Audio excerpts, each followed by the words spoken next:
but there were large pieces of that aircraft left. In this particular instance, because of the speed that the airplane impacted the water, it was total devastation, total destruction of that aircraft. The first impulse is just to cry after I've seen the wreckage. There was no big parts. The biggest part is about 40 by 40 centimeters. Recovering the wreckage is an impossible task for divers alone. Huge dredgers are brought in to scoop up tons of mud from the riverbed, where thousands of aircraft fragments are embedded.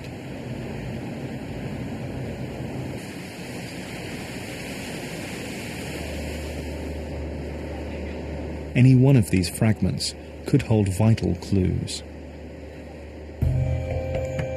Of paramount importance, the flight data recorder and the cockpit voice recorder, the two black boxes that record every detail of every flight. If the box has stayed intact, it has what's called a pinger on it, but it's only good for 30 days. So it's a race against the clock to find those two boxes. Days of searching and dredging the muddy river bottom turn up nothing but shattered aircraft fragments.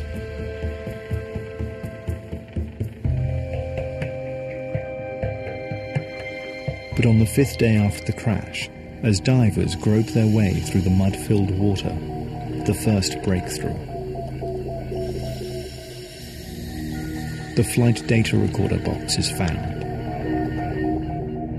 And as if by a miracle, a dredger brings up the cockpit voice recorder 15 days later. The black boxes are dispatched with Professor Duran's blessing to the US for analysis.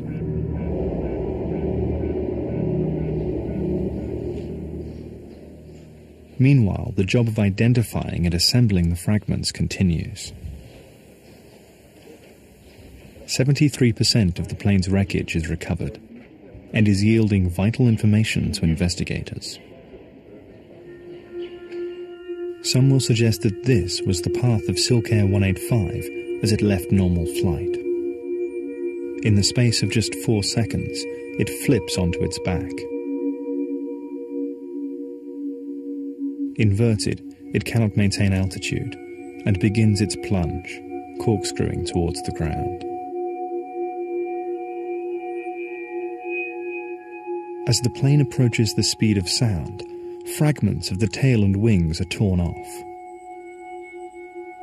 The whole incident is over in about a minute. The investigators are also interested in the 737's tail and rudder system.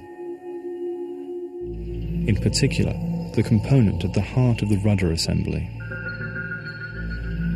The rudder is moved by the Power Control Unit, or PCU, but problems have been previously reported with this unit. As soon as it's recovered from the river, it's sent to the US for inspection. But other wreckage fragments are yielding some shocking information. Both engines were set to full speed at the time of the impact, and flight controls were set in such a way as to point the nose of the aircraft down. It looks as though the pilots have been powering directly down towards the ground and not trying to pull the plane from its deadly dive. Meanwhile, news begins filtering back from the States. Firstly, the rudder power control unit and servo valve are returned with a clean bill of health. More intriguing are the findings about the plane's flight recorders. They are not revealing the data they should.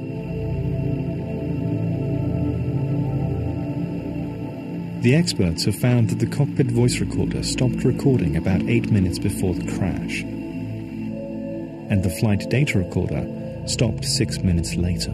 The cockpit voice recorder had a unique signature. That is, it stopped recording, but not necessarily from the normal power outage that you'd expect.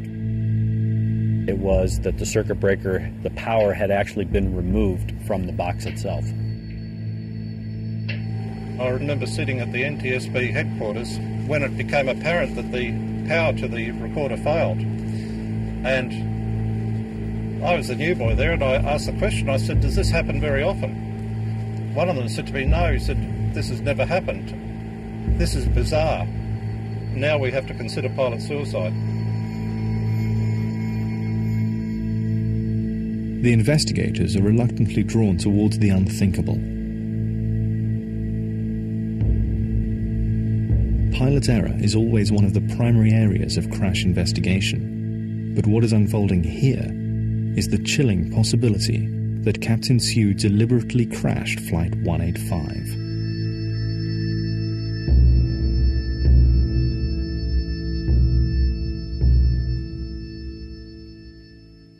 Sue had been a fighter pilot with the Singapore Air Force for 16 years before joining Silkair. He was considered a top gun in the Air Force, eventually joining the Black Knights, the Air Force's aerobatic display team. Investigators delved into Sue's Air Force history and found he had several brushes with death.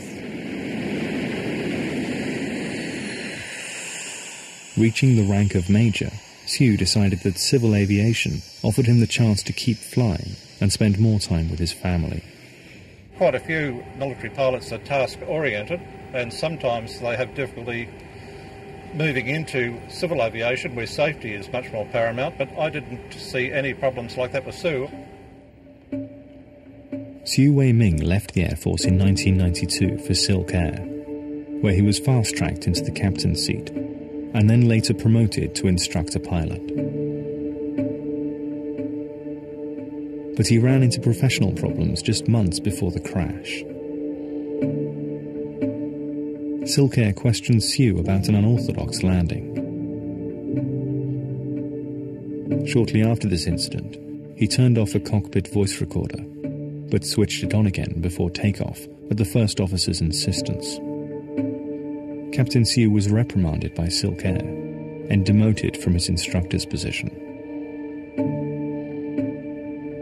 The investigators are beginning to put... It's a large step to considering that Captain Sue committed suicide, and in doing so, to conclude that he also murdered 103 innocent people.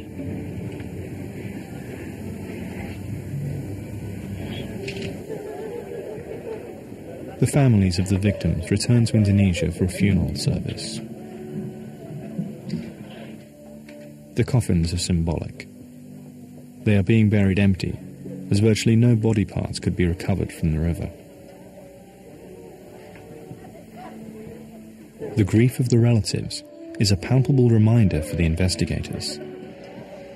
The families need answers. Why happened a new aeroplane become like that? You know, why that plane? What happened to, you know? Betty's daughter was Bonnie Hicks, a well-known model and author in Singapore. She was on her way to a family holiday with her American boyfriend. Although desperate to know why the plane crashed, Betty could not accept the pilot's suicide theory. I don't believe from start. I don't believe. Don't blame him, because for goodness sake. He got wife, he got children. You think he do that? It's always hard to try and rationalize why somebody would intentionally do something to harm him or herself and, of course, passengers in the back of the airplane. And while you don't want to believe it and you want to try and focus your energies on disproving it, it does become reality at a certain point, and then you have to accept it and then work through it. Along with Sue's professional problems, investigators are also beginning to uncover a man in financial difficulties. There are reports that Sue's stock market trading account had been suspended twice just prior to the crash, owing his brokers over $100,000. Rumours also circulate that Sue had taken out a life insurance policy that came into effect the day of the crash. Figures of up to $3 million are reported. All of a sudden, you start to build this picture that this pilot is surrounded in a black cloud. Things are starting to collapse. They're starting to implode. They're piecing together a picture of a man on the brink, capable of anything, overwhelmed by financial pressures brought on by a money-obsessed lifestyle.